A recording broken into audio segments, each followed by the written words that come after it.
대한민국의 저성장의 골은요 점점 깊어지는 것 같아요. 제가 여러분들에게 말씀을 드릴 때 영세 자영업자가 망하다가 요즘은 규모가 큰 자영업자들이 또 망한다고 했죠. 그러면서 고소득 자영업자들도 망한다.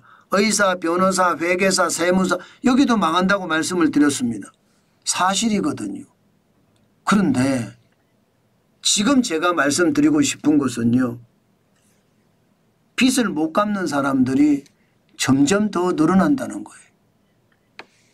그게 충격이라는 겁니다. 일반적으로 여러분 빚을 못 갚으면 나라는요. 신속 채무 조정이라는 제도를 활용을 합니다.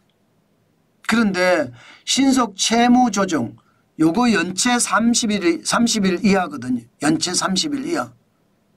여기 지금 신청을 하는 사람이 굉장히 많아졌어요.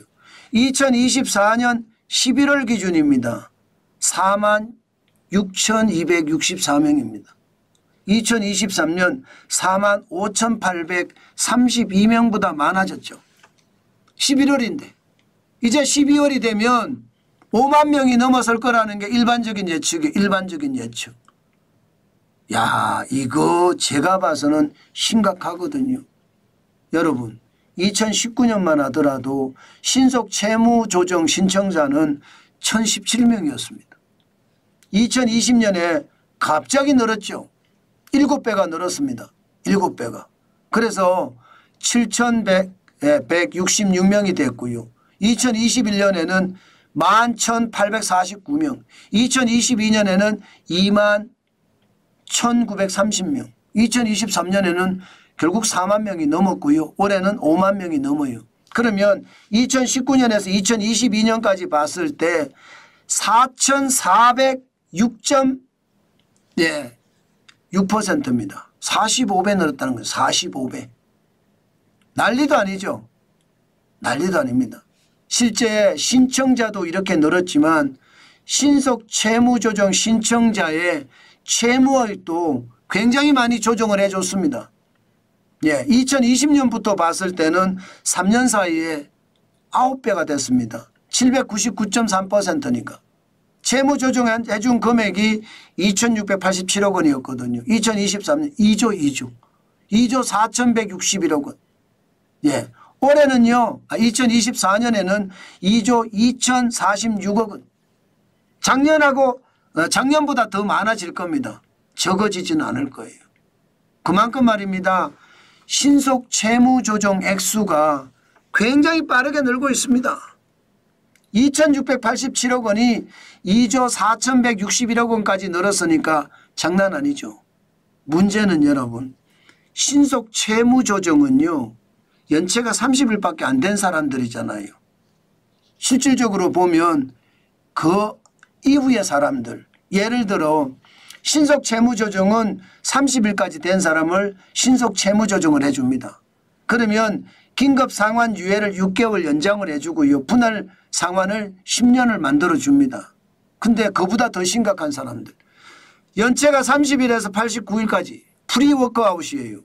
여기는 어떻게 될까요? 여기를 따지면 제가 봐서는 더 많아질 수도 있다는 게 현재까지의 예측입니다. 야, 이게 여러분 심각하다 이렇게 이야기하잖아요. 채무 조정을 해줘도 채무 조정이 안 된다는 거예요. 지금 신속 채무 조정만 그렇습니다. 그러면 전체 채무 조정을 해달라 하는 사람들은 얼마나 될까요? 와, 이거는 여러분 놀랍습니다. 지금 보시면 2024년 11월까지입니다. 채무조정 신청자가 17만 9,310명입니다. 2023년에 18만 4,867명보다 적지만 지금 이 정도 속도면 작년보다 더 많아질 겁니다.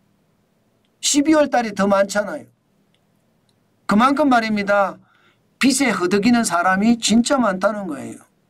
제가 제일 두려워하는 것은 채무조정 신청자가 2004년에 28만 7천 명 거기에 비하면 17만 9,300명이면 적은 편이다 이렇게 예상을 합니다. 그렇지만 놀라운 것은요. 놀라운 것은 바로 말입니다. 신속 채무 조정.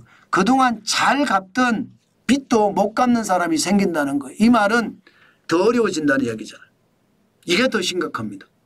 더 어려워진다는 이야기. 저는 이 더 어려워진다는 이야기가 결국 우리 경제의 아킬레스건이 될 수도 있습니다. 지금 저성장의 늪이 점점 깊어진다는 거. 예. 영세 자영업자가 망하다가 규모가 큰 자영업자도 망하고 이제는 고소득 자영업자도 망한다고 이야기하잖아요.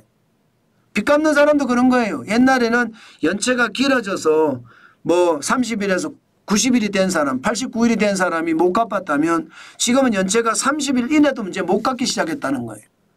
30일 이내도. 30일 이내도 못 갚으니까 채무 조정을 해달라고 신청이 늘어난다는 것. 이것은 여러분 지금 많은 사람들이 폐업을 하고 실직을 하니까 갚지 못한다는 뜻이거든요.